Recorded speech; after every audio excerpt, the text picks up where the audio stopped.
So with the Canadian Infrastructure Bank, they had to change some people at the top because they weren't doing a good job. But we read the people that left, for not doing a good job, got great severances. Bombardier, they couldn't even deliver the streetcars to Toronto. They had to get lots of money from the government to bail themselves out. What do the executives do? They give themselves a big bonus. It seems like we might have a culture in Canada of rewarding failure.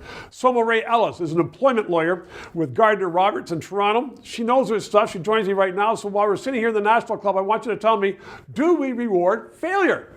No, I know it seems like sometimes we reward failure, but we don't really reward failure.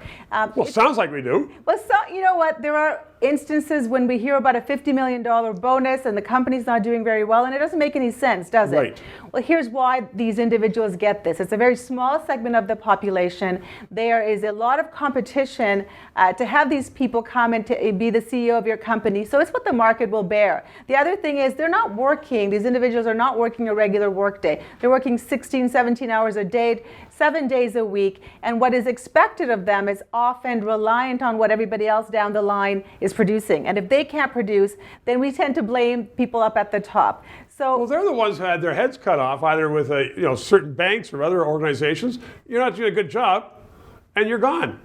And instead of just taking the big salary you were making and going, we're giving you a bonus. Is that to prevent people from you suing the company? It's to prevent for people like me suing the company, but it's usually an agreement that they had in place to begin with.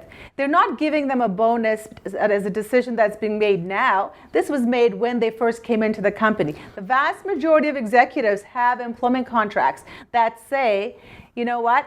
When we let you go, we don't want to get into a big lawsuit. We're going to agree now what it is that you're going to get. Are governments and corporations in Canada a little bit weak-kneed about that? Why should they be making these big deals? Or are there so few executives that they have to? There's so few executives that you want to keep in Canada, they have to, because they can easily go to the US and make more money. And so to keep the brain drain from not happening. The border's closed. The borders are not closed for those individuals. So they will be brought in as essential services or as needed in terms of positions. But the real thing, Stephen, is that these decisions impact ordinary Canadians. Yes.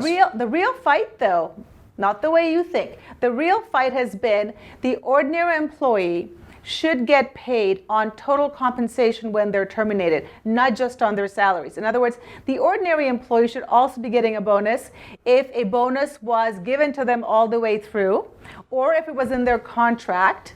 They should also get bonus. And the most litigations we see, the most court cases we see are ordinary employees being denied their bonus. So that's the real issue. Stick up for the little guy. Soma Ray-Ellis, thank you very, very much. My pleasure. 3 minutes. So thank you for watching. In response to many queries, I want you to know I don't always dress like Don Cherry. He dresses like me, sometimes. But seriously, we are going to continue to follow the stories that matter to you. The corruption in Ottawa, COVID, the response of officials to it, and what's going on with your taxpayers' money. If you like these stories, please subscribe. You can press the button, it's right up there. And my webpage is right down below here. It's free, and we are providing the service because we want to make sure that Canadians know what's going on.